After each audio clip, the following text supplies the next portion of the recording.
On July 15th, 23-year-old Monters Little and 21-year-old Jared Clinton were stopped by Officer Kyle Theis of the Des Moines Police Department in Des Moines, Iowa, after leaving a local park. As Officer Theis approached the vehicle, he began asking questions about the car, then stated that he could smell marijuana. Moments later, he ordered Mr. Little out of the vehicle, all before ever running his identification. What followed was captured on the officer's body camera.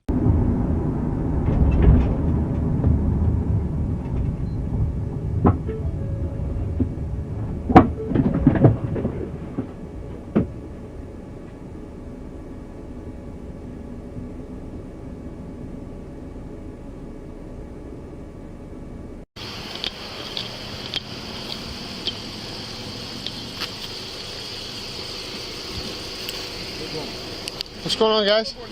Not much. What's up? How you doing, officer? Is this your car? Well, it's a rental right now. My car's in the shop. Okay. Did something break down? Yes, sir. Gotcha. You guys just came from over at the park, right? Yeah, we just hanging out. That's it? Well, that's what we doing. Is this your car? I just told you my car's in the shop, officer. This is a rental. Okay. How do you start it? What do you mean? I just put my foot on the brake and I put it in drive and I drive, officer. So it's your car, though? Did they give you a fob or something? It's not my car, officer. Did they give you a key fob or something? Or? Yes, sir. Officer. Like, what does it do? Does it? You see, this should let you know that it's in. Why are you hitting somebody? Okay. Do you have any weapons on you or in the car? No, officer. Okay, can I be honest with you? It smells like marijuana in the car, and I can see shake on the ground. And your buddy's given me the idea that maybe he's got a gun. You know what I mean? Like, that's what I think. How? I don't know. Just the way. I mean, just the way you're holding yourself, man. Like, that's why we're nervous, man. That's it. I mean, if you're scared because you got a little bit of weed, that'll be one thing. Officer, okay. There's no weed. Okay. There's no shake on the floor. I don't have a gun. Okay. So there's no shake on the floor. Officer. No. Okay. It's All right. rental. And you don't have any weapons on you, you said? Officer, that is correct. Okay, do you have your ID on you? Why don't you want to get in trouble with the police? My brother's been pulled over multiple times for doing that for me. I live in Des Moines. I go to work. I don't like doing it.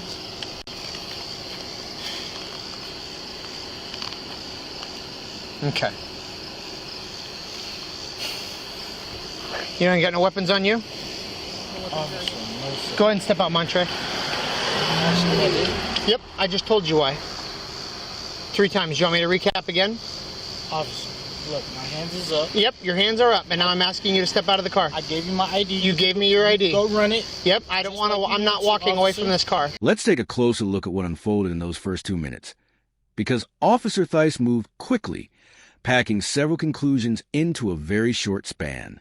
He approaches and casually asks how to start the car, a question that appears routine, yet also serves to gauge whether Mr. Little is familiar with the vehicle. Almost immediately, he shifts direction, claiming he can smell marijuana, pointing out what he describes as shake on the floor, and expressing suspicion that Mr. Clinton may be carrying a gun. These are 3 serious assertions, all made before even requesting identification. Under the Fourth Amendment, as outlined in Terry v. Ohio in 1968, an officer must rely on specific, articulable facts to justify reasonable suspicion before detaining someone or suggesting criminal activity. In this moment, Officer Theis voices his concern about a weapon, attributing it to the way Mr. Clinton is holding himself. But judgment based on posture alone does not constitute a specific, articulable fact. It is a subjective impression, and impressions by themselves do not establish probable cause. Officer, can I ask you why? Yep, because I just told you, step out of the car. If you don't want to go to jail, I would expect you to please listen. I mean, I told you I'm a cop. Face the car when you step out. Face the car when you step out. Face the car when you step out. Don't flex. Don't flex. I don't know what you're doing, man, but you need to knock that off. Stop pulling on your arms. What's going on, dude?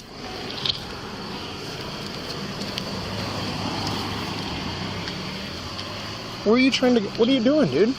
Officer, I'm not doing nothing to you. Okay. Well, you're making me think something funny's going on, man. Come on, man. You're not under arrest. You're just like me... you're like pulling away like you're gonna do something silly, and I don't want that. What? Nothing. I what? I'm not even gonna. Okay. Well, you're not under arrest, man. We're just trying to figure out what's going on. Okay, sure. Okay, so slide over here. I mean, your heart is thumping, dude. Like you're beaten. Officer, please don't. Don't what? Have a seat. Okay. Have a seat. I think that your buddy has a gun, so I need you to step in the car. You think my buddy has a gun? He's acting funny. Step in the car, please. Officer, if you don't step in the car, you're going to jail for sure. Okay, that's so fine, step officer. in the car. So step in the car. Listen.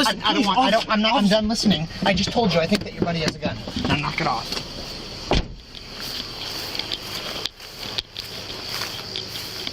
Nothing in there. Can you spread your feet just a little bit? This is the point where the stop shifts from questionable to clearly problematic. Officer Theis orders Mr. Little out of the vehicle, a command that, on its own, can be legally permitted in Pennsylvania versus Mims, decided in 1977. The Supreme Court held that once a motor vehicle has been lawfully detained for a traffic infraction, an officer may order the driver to step out without violating the Fourth Amendment. The key word in that ruling is lawfully. If the initial stop was not lawful, and based on what has been presented there is no clearly stated reason for it, then everything that follows rests on an unstable foundation. Mr. Liu responds with a simple question, stating that he has already provided his identification, and asking the officer to run it. This is not defiance, but an attempt to understand the situation. The threat of jail for asking that question does not reflect standard procedure. It introduces an element of coercion into the encounter.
How old are you, Montre? March 25th, 1995. You supposed to be drinking in the park there? Officer, officer, that's just in there, okay? There was no gun, there was no weapon to harm you, officer. We didn't do anything wrong. We stopped at the stoplight. We pulled over when you pulled over. I did everything you asked me to, officer. You thought there was a weapon. There's no weapon. We wasn't doing anything wrong, officer. I'm not sure why you pulled me over. At your rental, everything is fine. There was no breaking tail light or nothing, officer. I did nothing wrong with you. Okay. He's gone for the night. You might try calling a cell phone. Mr. Little makes a point here that stands out. He calmly says he is not sure why he was pulled over, stating it clearly and directly, yet no officer on scene provides a real answer. That detail is not minor. The legality of everything that follows, the order to exit, the pat-down, the search, depends entirely on whether there was a valid reason for the stop in the first place. The Fourth Amendment protects against unreasonable searches and seizures, and in Delaware v. Prowse, decided in 1979, the Supreme Court held that the permissibility of a law enforcement practice must be judged by balancing its intrusion on an individual's Fourth Amendment interests against its promotion of legitimate governmental interests. In this situation, there is no broken taillight, no registration issue, and no traffic violation visible on camera. Simply leaving a park is not a crime.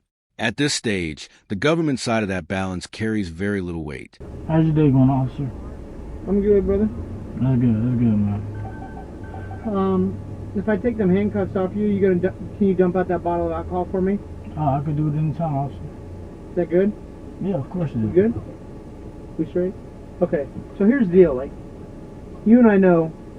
I mean, let's start over. Let's roll with each other.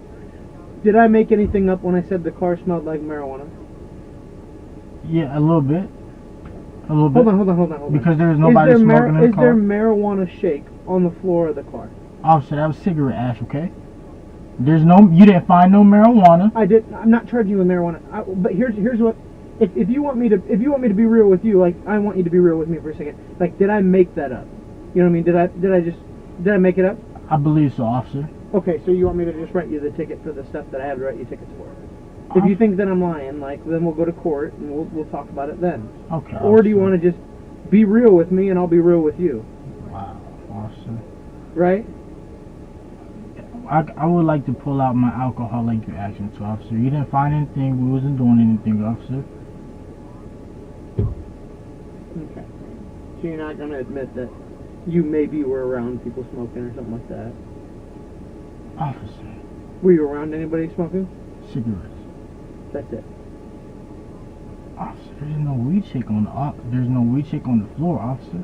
What Officer Theis does next has a clear pattern. It becomes an interrogation, framed to feel like a casual conversation. The handcuffs come off, his tone softens, and he asks Mr. Little to be honest with him. In Frazier v. Cupp, decided in 1969, the Supreme Court held that deceptive interrogation tactics can be lawful, allowing officers to use psychological pressure to seek admissions on MR.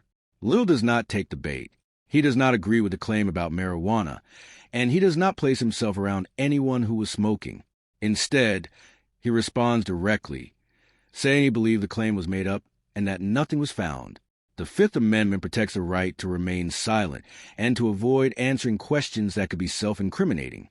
In this moment, Mr. Little exercises that right without formally stating it, decline and offer any... All right.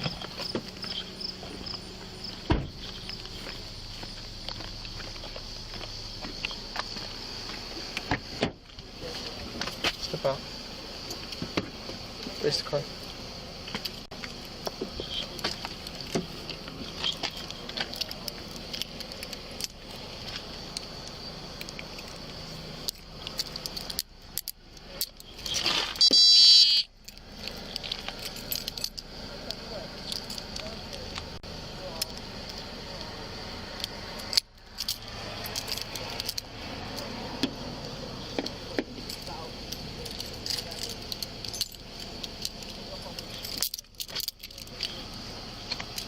Go ahead and go grab it.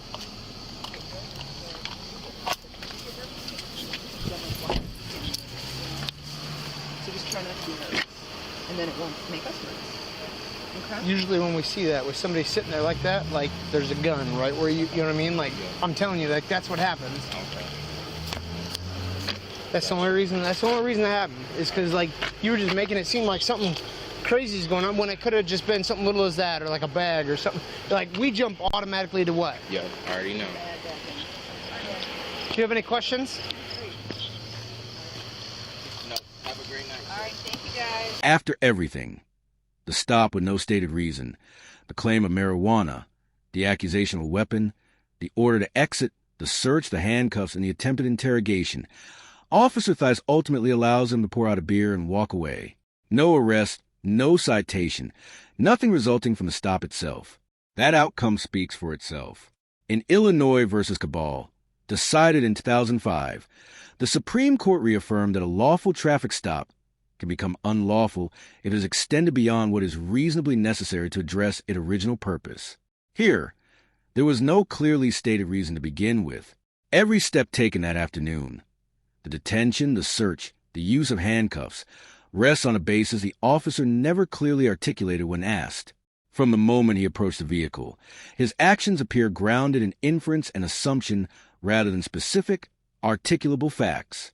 He claimed to smell marijuana without producing any. He suggested a weapon based on posture. He ordered Mr. Little out of the vehicle under threat of arrest before even running his identification, then proceeded with a search and a softened interrogation approach, all without a defined justification for the initial stop. The Fourth Amendment exists to guard against this kind of encounter, and the courts ultimately addressed it. Following the incident, Mr. Little and Mr. Clinton filed a federal lawsuit, alleging they were stopped without reasonable suspicion and subjected to a warrantless search. In June of 2019, the Des Moines City Council settled the case for $75,000. The officer was removed from patrol duty after an administrative review, though not dismissed, and the city sought to keep the findings of that review confidential under Iowa's public records law. Through the entire encounter, both men remained calm and composed. Mr. Little provided his identification, complied with the order to step out, and continued to question the basis of the stop without escalating the situation. He declined to make any admissions during the later questioning. When it was over, both men chose to pursue legal action, challenging the legality of what had taken place.